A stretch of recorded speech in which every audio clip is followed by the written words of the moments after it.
Hello everyone, कैसे हैं आप सब। तो आज का जो रेसिपी है बहुत ही खास है और इसका नाम भी बहुत ही अजीब सा है, सुनने में थोड़ा अजीब लगेगा। तो इस रेसिपी का नाम है लफड़ा, बाथू का लफड़ा। तो देखिए, लफड़ा 3 साग का बनता है।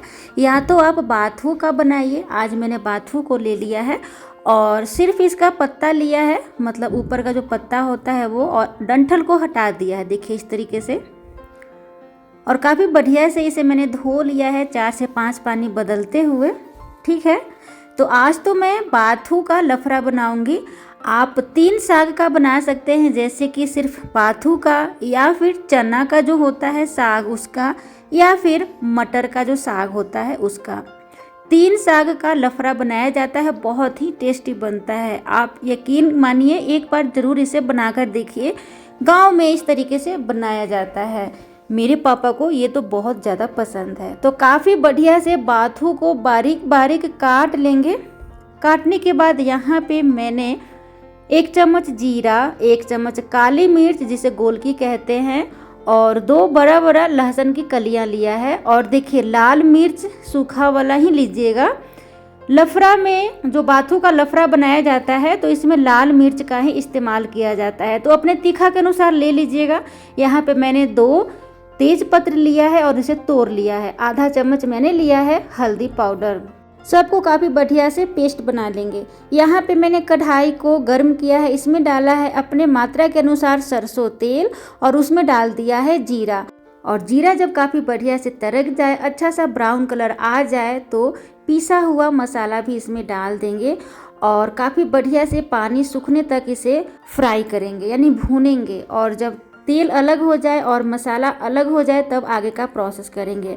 तो आपने ध्यान दिया होगा, मैंने इसमें टमाटर और प्याज का इस्तेमाल नहीं किया है, तो आपको भी नहीं करना है। ठीक है, टमाटर और प्याज का इस्तेमाल इसमें नहीं करना होता है। यहाँ देखिए, काफ़ी बढ़िया से तेल जो है वो अलग हो गया है, मसाला काफ़ी बढ़िया से भून चुका है। तब यहाँ पे कटा हुआ बाथू का साग डाल देंगे। और यहाँ पे ध्यान ये देना है, मसाला काफ़ी बढ़िया से धीमी धीमी आंच पर आपको भूनना है। जितना अच्छा से मसाला भूनेंगे, उतना ज़्यादा आपका टेस्टी बनकर बाथू का लफड़ा तैयार होगा। और इसे बनाने के लिए हमेशा सरसों तेल का ही इस्तेमाल कीजिएगा। सरसों तेल में ही इसे बनाया जाता है।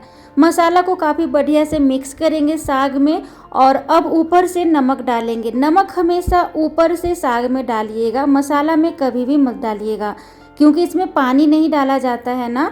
तो साग में ऊपर से जब हम नमक डालते हैं, तब काफ़ी बढ़िया से पानी रिलीज होगा और इसी के पानी में अच्छे से ये पकेगा। तो आपने देखा, इसे मैंने ढक्कन लगाकर काफ़ी बढ़िया से मैं इसे पकाते जा रही हूँ। और इसमें मैंने पानी का इस्तेमाल नहीं किया है, इसमें पानी का इस्तेमाल नहीं किया जाता है। बहुत ही बारीक आप काटिएगा, डंठल का इस्तेमाल मत कीजिएगा। और इसी तरीके से ढक्कन लगाते हुए काफ़ी बढ़िया से आपको इसे पका लेना है। बहुत अच्छा इसमें पानी रिलीज होता है और अपने ही पानी में ये काफ़ी बढ़िया से पकते जाता है। और हमेशा इसे धीमी धीमी आंच पर बनाइएगा।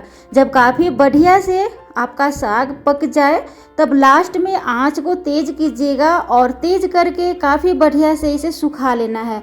और इसे बहुत अधिक सुखाना होता है, सुखाना बहुत ज़्यादा आवश्यक है। जितना आप सुखाइएगा उतना ही ज़्यादा टेस्टी बनेगा। और इस तरीके से आपको कढ़ाई में पता चलेगा, इस तरीके से साग चिपकने लग जाएगा और कढ़ाई इस तरीके से कुछ ऐसा दिखेगा, तब समझ जाइएगा आपका काफ़ी बढ़िया से सूख चुका है बाथू का लफड़ा। तो देखिए, बाथू का ये जो रेसिपी है, ये बिल्कुल ही गांव का रेसिपी है। गांव में ये बाथू का रेसिपी बनाया जाता है, और इस रेसिपी का नाम है बाथू का लफड़ा। और लफड़ा 3 तरीके से बनाया जाता है, एक मटर का लफड़ा, बाथू का लफड़ा और चना का लफड़ा। तो इस तरीके से आप बनाइए, चावल रोटी के साथ खाइए, बहुत ज़्यादा स्वादिष्ट लगता है। तो अगर आप मेरी रेसिपी को पसंद करते हैं तो प्लीज़ लाइक, सब्सक्राइब और शेयर कीजिए। मिलते हैं जल्द ही नेक्स्ट वीडियो में। तब तक के लिए take care and bye bye.